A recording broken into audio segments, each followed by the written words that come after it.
Rosh HaShana. So the question here is, what's the mitzvah? The mitzvah of Shofar. Right? We have one more copy.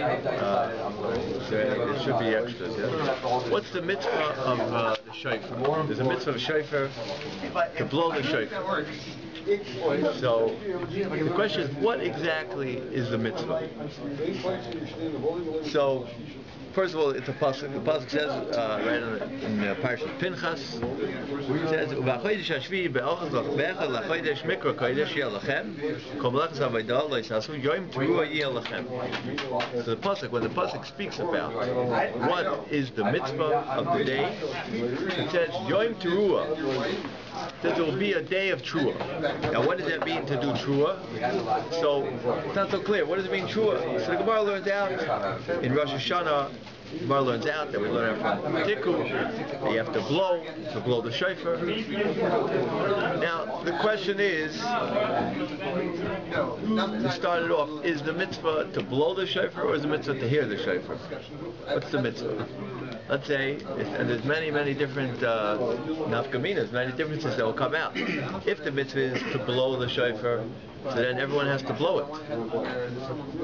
You know, you'll have to learn. It's a chachma. It's a hard thing. You have to make sure you get it down pat. Everyone will have to blow it. If the mitzvah is just to hear it, then you just have to go there and listen. That's one difference that will come out. So let's see the Rambam. The Rambam says, number 2, it says, Mitzvah saseh shel Torah l'shmaya truas shofar b'Rosh HaShana. It's a mitzvah saseh to hear the truah of the shofar on Rosh HaShana. He brings a pasuk, Shenamar yom teruah yeh lachem. Yom teruah yeh lachem. It says it will be a day of truah. And therefore this shofar that you blow, bein Rosh HaShana, bein b'yovel, hu keren hakvasim hakofuf. So you have to take a horn from a keves, from a sheep, which is kofuf, has to be bent. We learn out that you should, just like you should bend, be bent, your heart, in submission to Hashem. And therefore, whether on Rosh HaShana or Yovel is also a din to blow the shofar. I thought you used a ram's horn since it was already bent. Yeah, so there's different types of horns which are similar in that family, and you could use them all for Rosh HaShana and for Yovel. What's Yovel? Yovel is a special din also that says that you should blow in the 50th year, the 49th year, 50th year is Yovel. You have to blow the shofar on that year, on Yom Kippur of that year, to blow the shofar. So there's a special din also, but there it says a different verse. There the verse says, "V'havarta shofar b'chol artechem." You shall pass through. You shall have a shofar pass through and have that sound pass through the whole camp. Okay. The 50th year, does that apply with the Shemitah year? Yes, it's going to be the year after Shemitah. It's going to be the year after Shemitah. So it's 49, the 50th year will be Shemitah. After that will be Yovel. Yovel, and that's when you blow the shofar. And you blow the shofar in Yom Kippur. So now, what is the Rambam? What could you see from the Rambam? What are you medayek from his words? What could you... What? To hear. Oh, the Rambam says very clearly the mitzvah is to hear the shofar. Right. He says the mitzvah is l'shmoa, just to hear. And the Torah brings down also. The Torah says the same thing right underneath. Number 3, the Torah says, before you blow it, Yivarech l'shmaya kol shofar.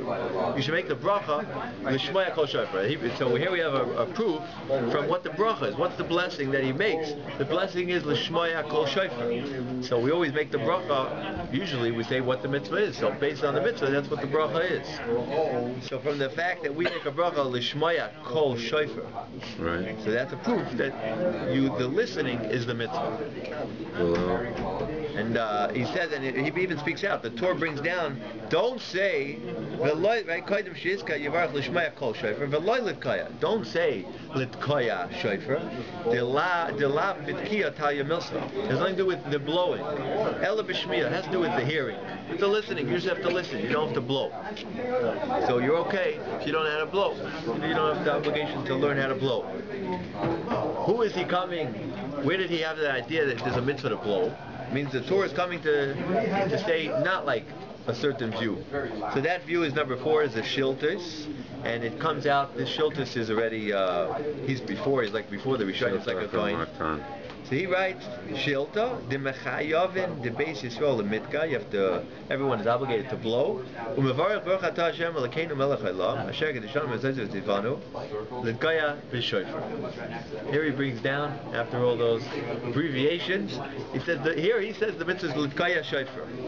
And if you look up the Rosh brings down that this view made it into the Rabbeinu Tam. Rabbeinu Tam holds that that's what you say. Rabbeinu Tam was already one of the biggest Bali Tosfos. He was there in Tosfos, and he rules. I didn't copy that, but Rabbeinu Tam holds you say those words L'Tkaya Shofar. So he holds evidently that the mitzvah is to blow. So the question is, so we have two different views. The Rosh, he argues with this. So we have now the Rosh and the Rambam and the Torah. They all say no, the mitzvah is just to listen. And the Rabbeinu Tam, he says no, the mitzvah is to blow. Now the first thing we have to ask ourselves is a few different cases that we have to go through to see how it fits in. How does this fit with the halacha?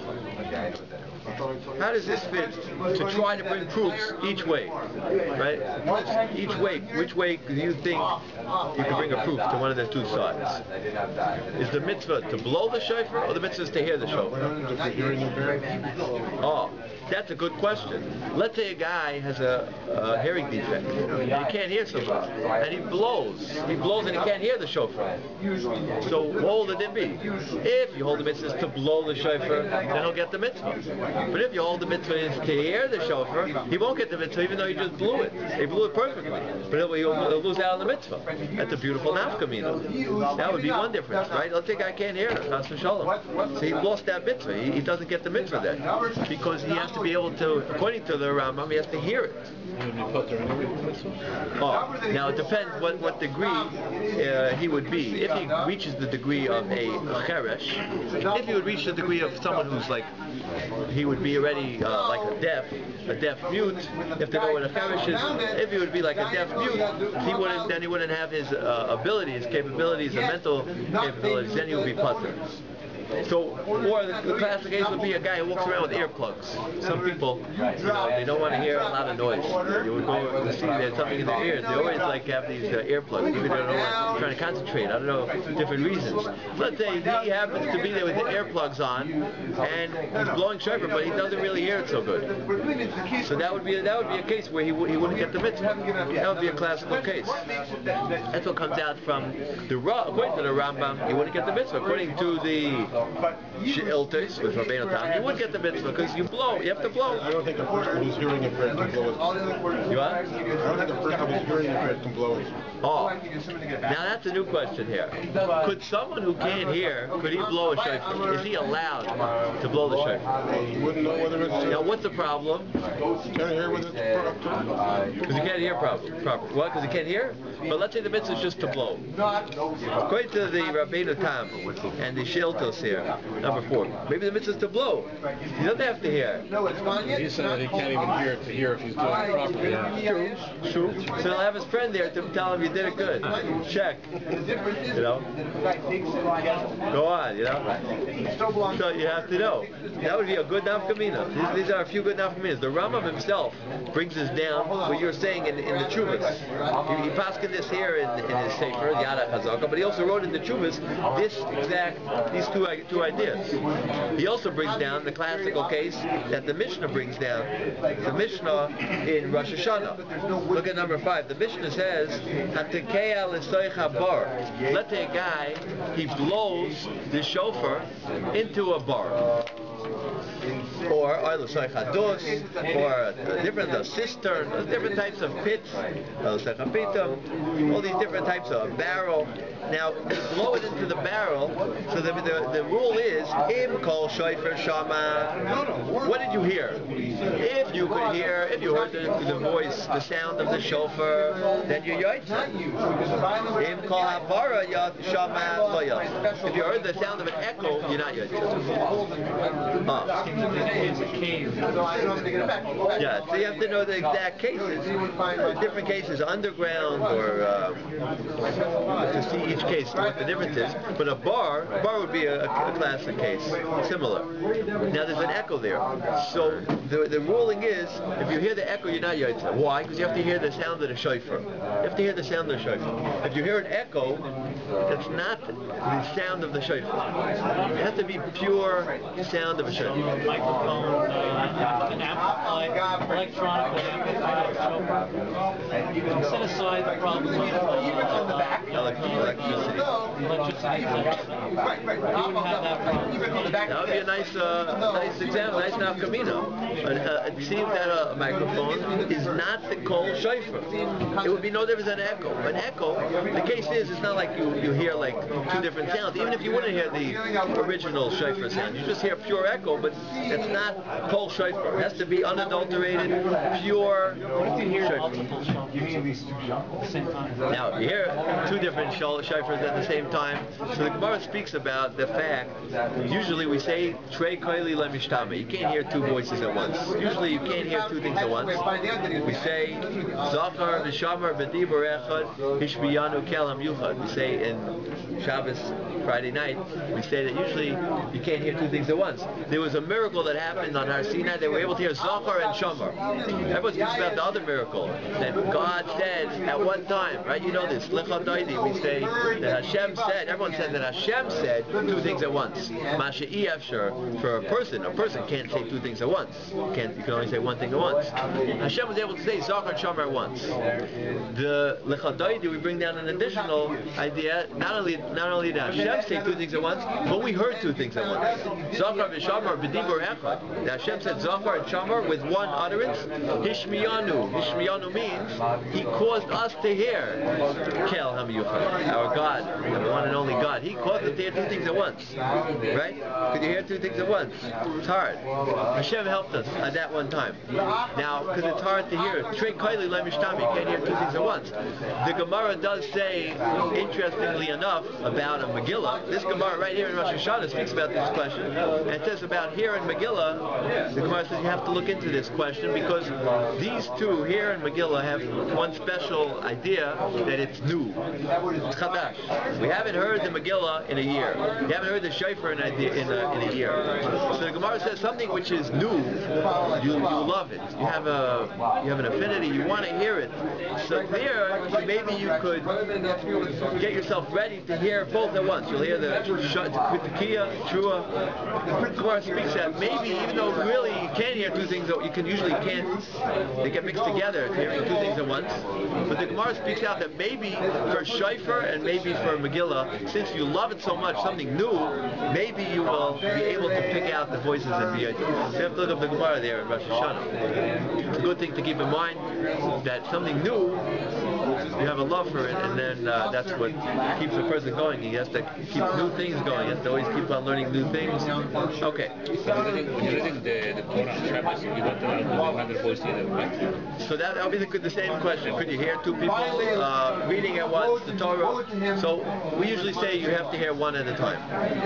So now this Mishnah says if you hear the echo, then the echo is puzzle. You're not allowed to hear the sound of an echo. You have to hear the sound of a shofar.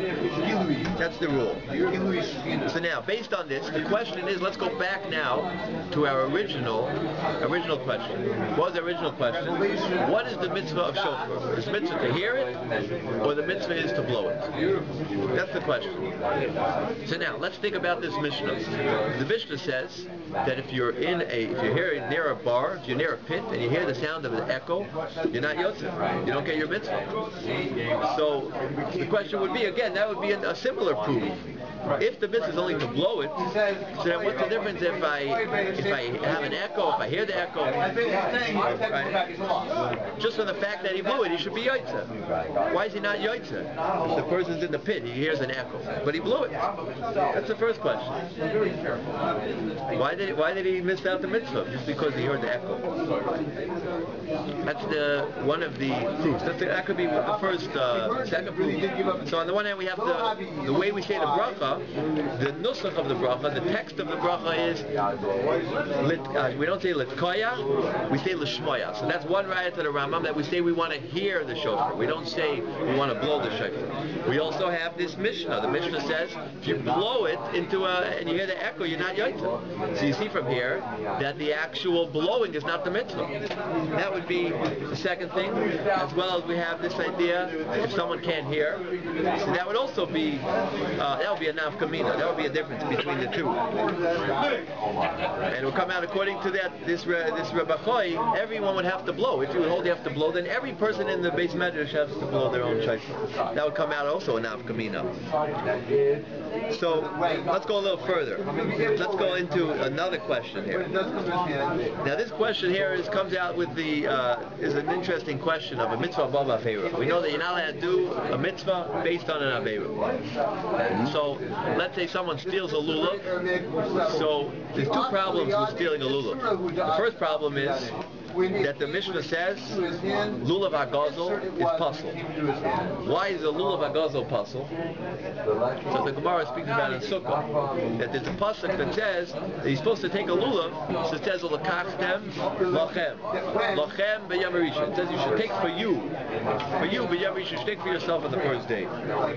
So we learn out lachem, it has to be yours, and therefore we say if you steal a lulav, you don't get your mitzvah. It makes it invalid. It's just like if you have a defect and the lulav is missing the middle leaf. It's the same thing, it's a puzzle. It's puzzle because of that. That's one idea, lulav hagazel. And there it's puzzle. Now, there is another idea, maybe we'll also ask the other idea. There's another idea of mitzvah above avera. You can't do a mitzvah based on an avera. So if someone steals a matzah, let's say it doesn't have to be yours. But there's another idea, if he steals it, and then he does the mitzvah, and he eats that matzah, so it's a mitzvah above avera, he doesn't get the mitzvah. However that works, he doesn't get the mitzvah. So based on avera, the mitzvah doesn't give him credit. So now, the question is, let's see number 6. What happens with the case here of lulav hagazel? Let's see on the bottom here, number 6. It says, lulav hagazel v'yavesh pasul.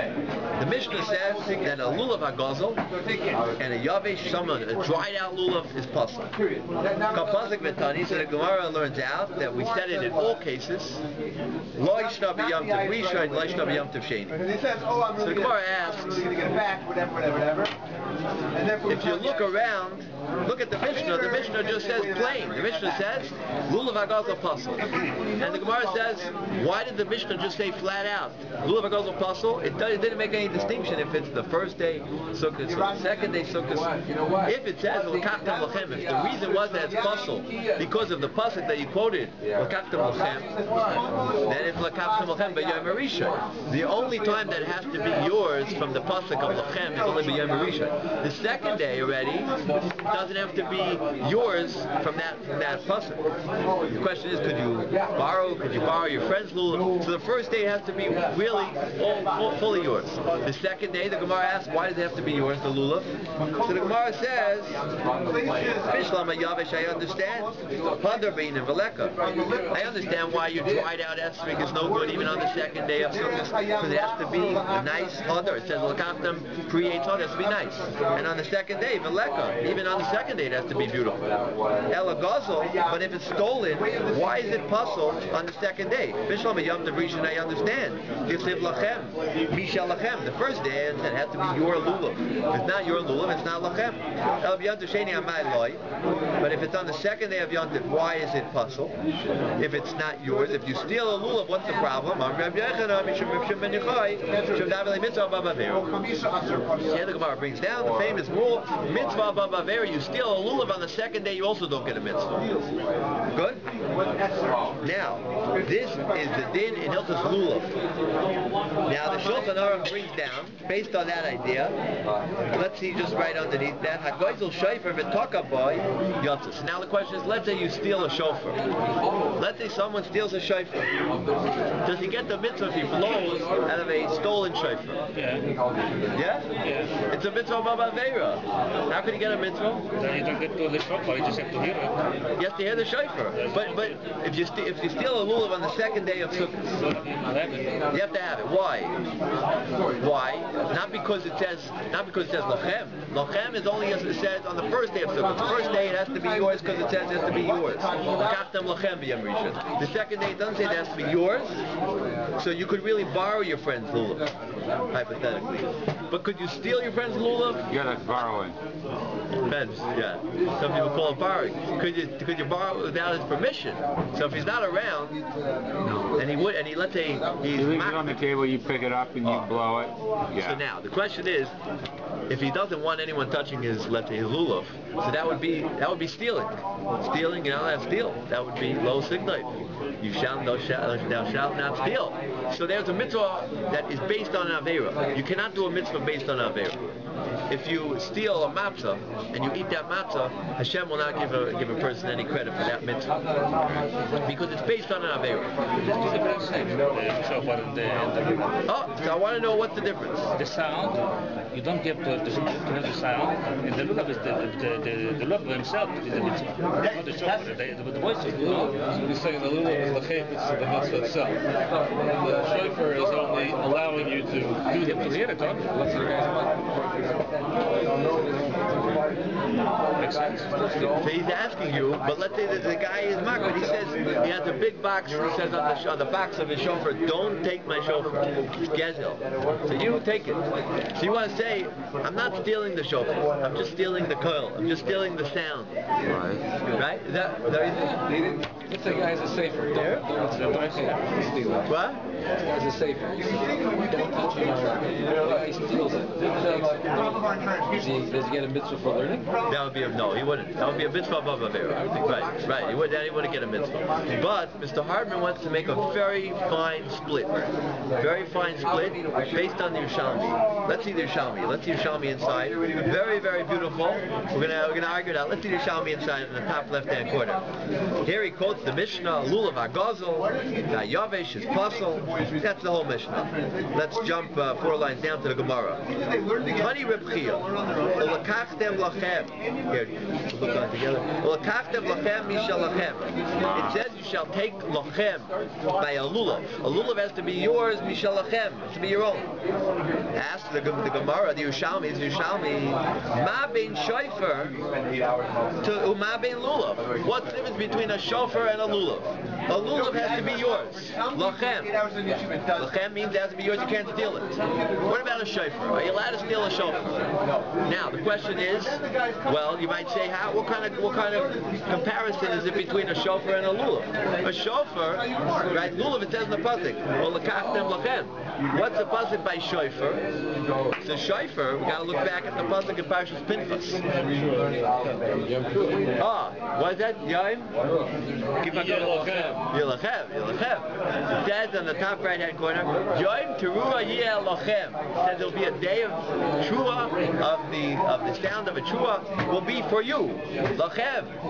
So now ask the Yerushalmi, so it says by lachem, by a shofar. It says it should be your trua. And it says l'chaftem lachem by Yom Rishon Priyei Tzad. It says it should be your esrig on Yom Rishon. So the Yerushalmi says, just like on lulav, you have to have it to be your lulav because it says lachem. So too by shofar it says it should be your trua. Yom trua yeh lachem. So how could the halacha be that a shofar, if you steal it, you're yotzeh? How could it be yotzeh the mitzvah? And just to show you the Rambam says, so before we go to the Rambam, and we'll see why the Rambam says that if you steal a shofar, you're yotzeh. And how can you be yotzeh? First of all, it says lachem. Now we have 2 problems with the shofar. First of all, it says lachem. It has to be yours. Second problem is it's a mitzvah above avera. It's a mitzvah based on an avera. A mitzvah based on avera is not a mitzvah. So how could the Rambam and the Torah on the bottom right-hand corner? There is Shulchan Aruch actually. Shulchan Aruch on the bottom right-hand corner says that goizel shayvim v'taka pa yotza. Shulchan Aruch says you steal it and you blow it. And he says the Shulchan Aruch says afilu even if loy nisyaishu abaylam mimeno. Even if the owners are right there and they were never miyayish, they didn't say I give up. They see the shofar and they say I'm makbid, don't take my shofar. Yoitza.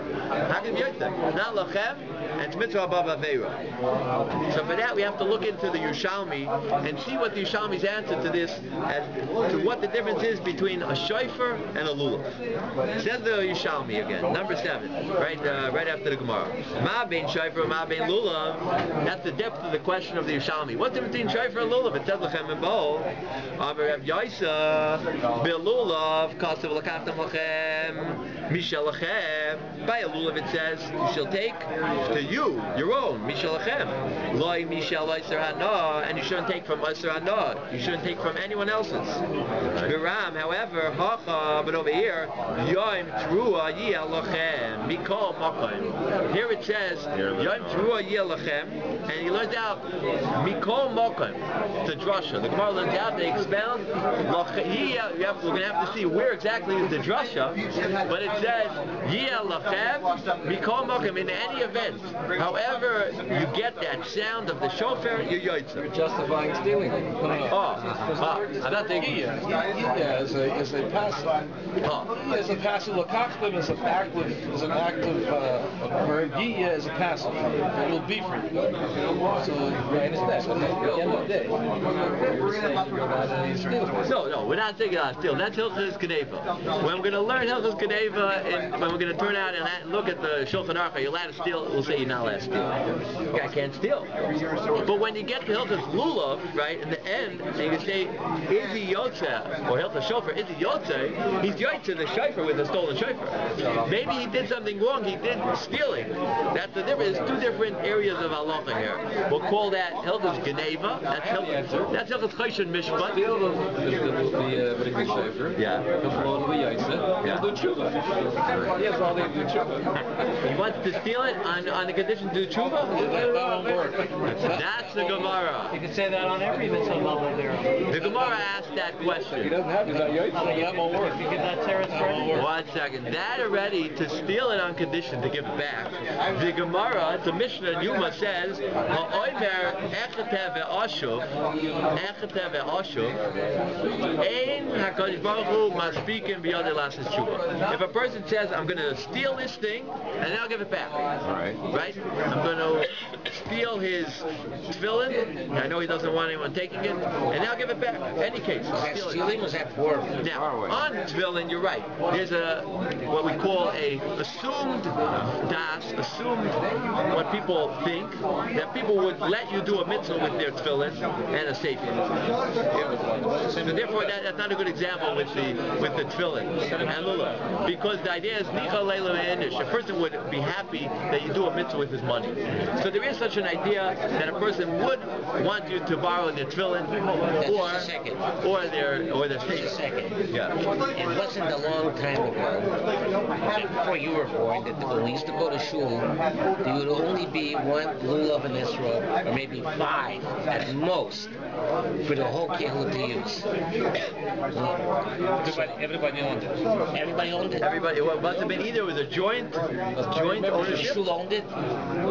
It's like a talus. It's like a talus of The Shabbos. shul owned it. And what do you do on Shabbos? You're a member of the shul. If you're a member of the shul, what do you do on Shabbos if you forget your talus home?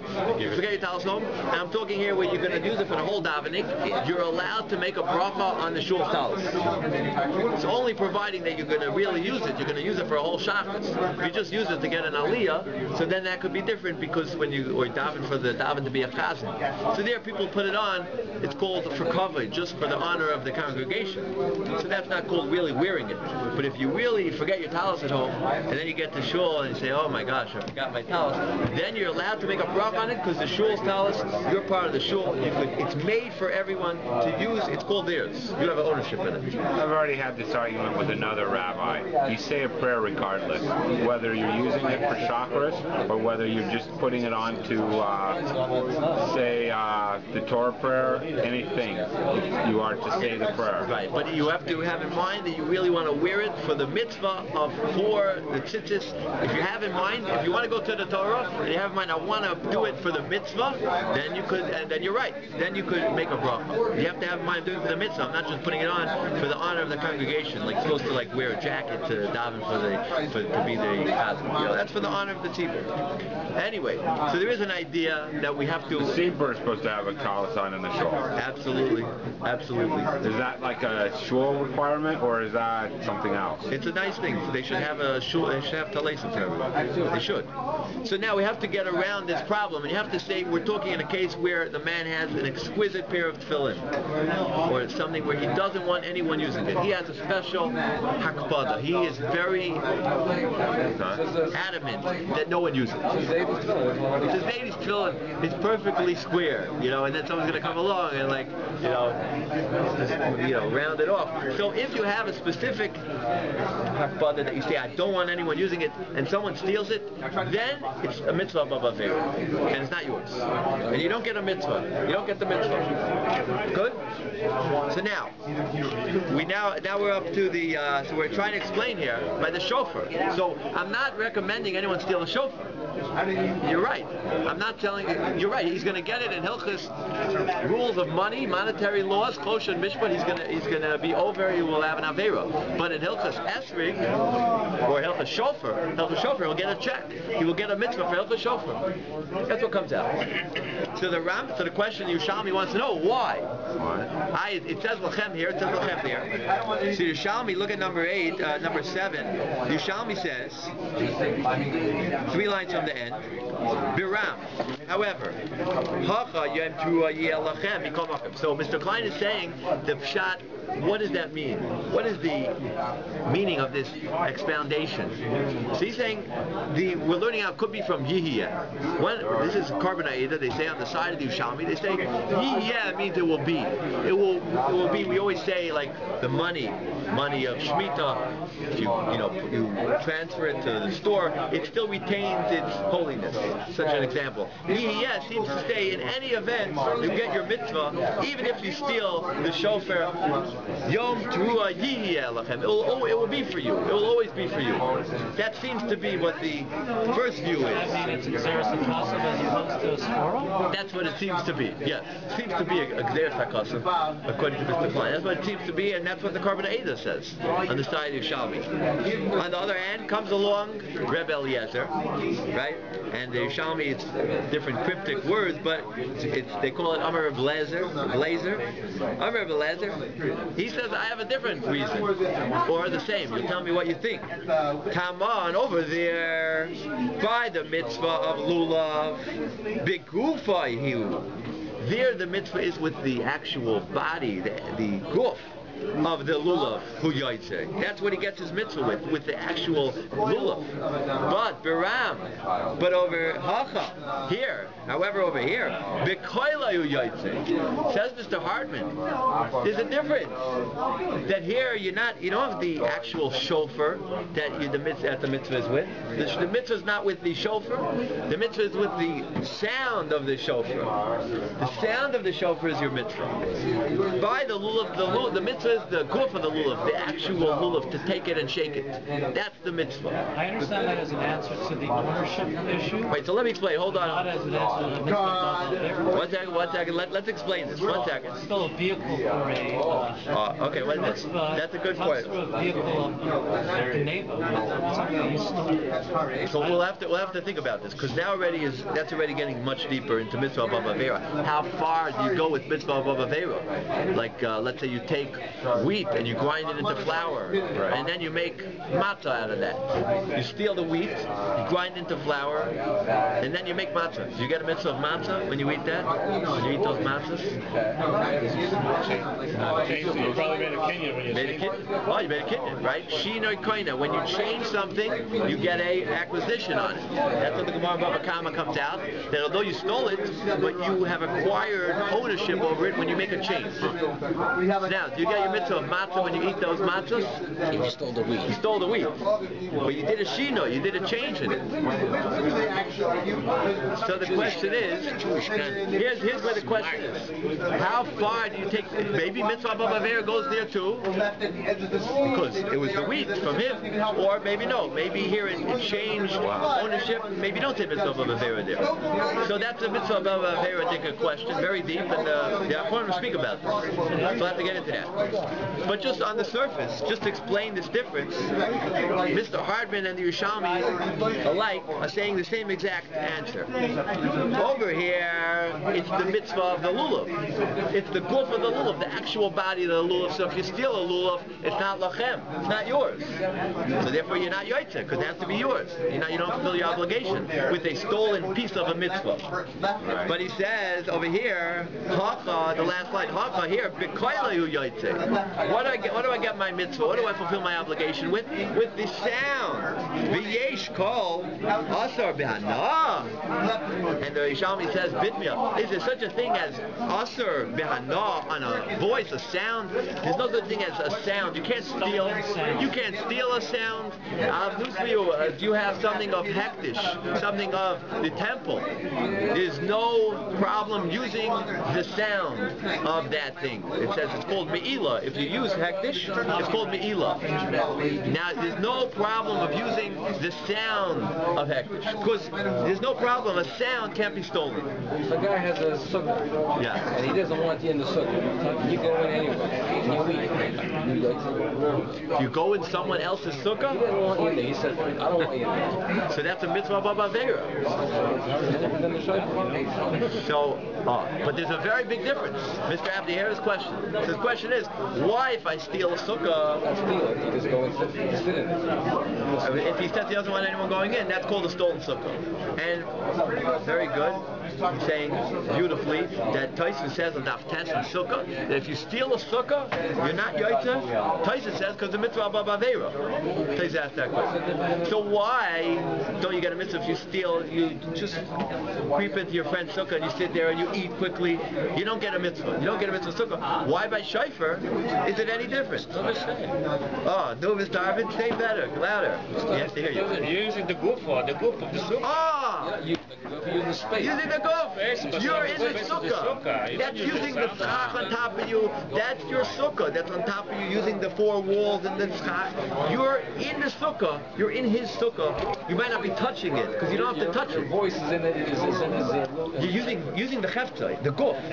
That body of the sukkah, you're using it. You might not be touching it and holding onto the walls, but no. Shofar you're not using it. You might be blowing, but that has nothing to do with the mitzvah. You might be holding the shofar, but that's not the mitzvah. The mitzvah is not part of the holding of the shofar. That's called a preparation. It's a preparation. You're holding the shofar. That's stealing when you're preparing. So you stole when you prepare it for the mitzvah. But when the mitzvah came about, the mitzvah was the blowing, not the blowing. The mitzvah was hearing the truah. Hearing the truah. So that is there's no problem of a stolen sound. I stole his sound. There's no such thing as stealing. You can't have anything that's usher. You cannot have benefit from a sound. No, there's no such a thing. So therefore, by there, that's not the guf. The body is the sound. The sound, that's the mitzvah is not. The mitzvah is the body is what? The sound. You can't steal sound. Says Rebbe Lazar, you're yotzeh with the stolen shofar. Because that's the guf. That's the body of the mitzvah is the sound. By the lulav, the mitzvah is the actual lulav. By the sukkah, the actual mitzvah is the sukkah, the four walls and the schach on top of you. Even though you might not be touching it, that's the chefta, that's the guf, that's the body of the mitzvah to be in those four walls. And therefore, if you steal a sukkah, it's a mitzvah b'avera, you don't get a mitzvah. You have to think about that a little further, but that's the idea. And based on that, the Rambam, look at number 8, the Rambam therefore rules, shofar hagazel shetaka ba yotza. A shofar that you steal, you're yotzeh your mitzvah. Now listen to this Rambam. The Rambam gives you an explanation. And he explains himself, she'ena mitzvah ela b'shmias hakoil. Because the whole mitzvah is to hear the sound.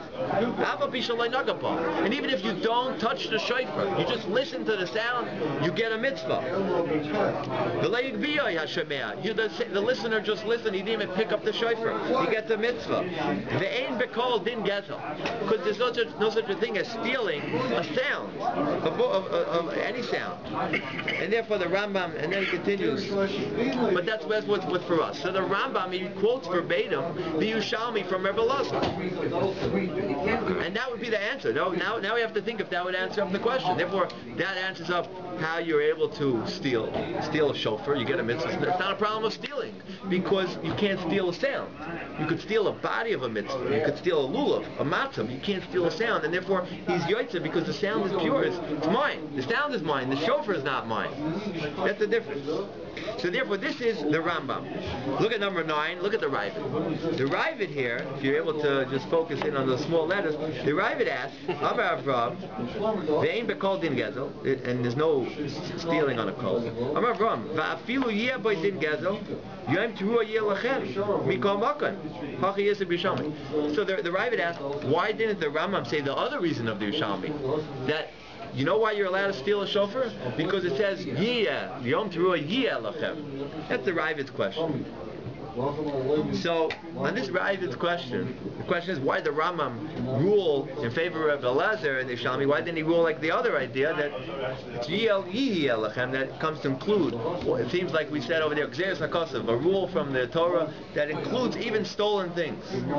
So on that, I'll tell you what they say from Rabbi Zalman Meltzer. Rabbi Zalman says that if you take a look now, it comes out from the Rambam. So the Rambam, he's going, by the way, according to his own view.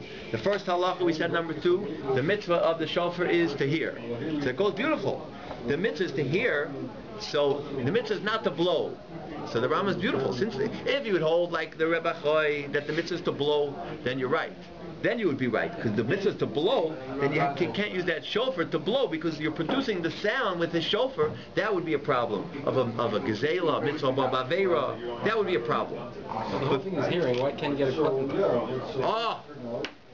Beautiful. That's for a woman. Beautiful.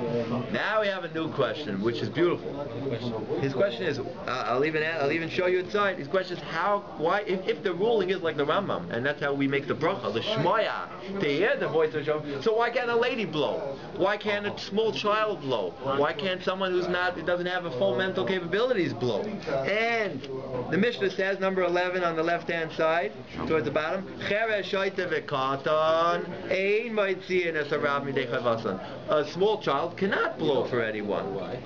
And he says anyone who's not mechuyev, anyone who's not obligated, cannot do that thing for everyone else. So why? That's a beautiful question on the Rambam and on us. If the mitzvah is only to hear it, so who cares how you have the sound? Even if you have the sound out of a katan, out of an echo, that was sort of like the question of an echo, you should still be yotzeh, even if you hear it from a cheresh, from someone who doesn't have the full mental capabilities. So this question is an interesting idea, but what we have to say here is that there is 2 things. It comes out, there is the listening, but there's also an idea of the action, of the maisa, of this action of blowing. Now, because we learn out the pasuk says, how do you know you blow from a shofar? Maybe you should blow from a trumpet. Gemara learns out, maybe you should blow from a trumpet on Rosh HaShana. So Gemara says we learn out from the pasuk says, Tiku b'choy the shofar. Tiku b'choy the shofar, you have to blow. Now, although that pasuk is in Tehillim, so it's not a pasuk which is in the actual Chumash, it's a pasuk in Tehillim, so we don't learn out the mitzvah from there. But we do learn out that an illusion, that tells you blow with a shofar. And that pasuk is enough to tell you that you have to do an act of blowing the shofar. Tiku, it says. So there is an action that has to be done here. Albeit that action might not be the main mitzvah, but it's a tanai, it's a stipulation that you need to have an action. Similar to Sefer Torah, writing a Sefer Torah. The mitzvah of writing a Sefer Torah, what's the real end result? The purpose of the mitzvah of writing a Sefer Torah is you should have a Torah in your house. They bring down, because in case you're stuck at home, you won't have anything to learn from. You should have a Sefer Torah in your house. That's the mitzvah. Every person should write a Sefer Torah. So if a person writes a Sefer Torah and then he gives it away to the shul, he donates it to the shul, he has nullified his mitzvah. Because the mitzvah is to own a Sefer Torah in your house. You can't give it away. You give it away, you got to buy a new one. I hope no one gave it away yet, but that's the mitzvah. On the other hand, let's say you have a Sefer Torah that you inherit from someone, and you want to use that mitzvah. Could that be your mitzvah of writing a Sefer Torah? You inherit it? No, you cannot, because the pasuk says in this week's parsha, Kisvu lochem es hashira. This is on the parsha. Kisvu lochem es hashira azayis. You have to write it. So on that end, you also have to make an act of writing. So although the actual mitzvah is to own the Torah, you also have to do an act of writing. And therefore it's both. The main thing is to own it, but it's the stipulation you have to write it. So the same idea here. Here too, you have to blow. It's just a stipulation, but the actual mitzvah is to hear it. You didn't answer the question. And therefore the blowing has to be done by someone who is obligated. And now a mitzvah of avera, that would also be, it would be how far you take a bet. We'll have to speak about that. Okay, we'll continue.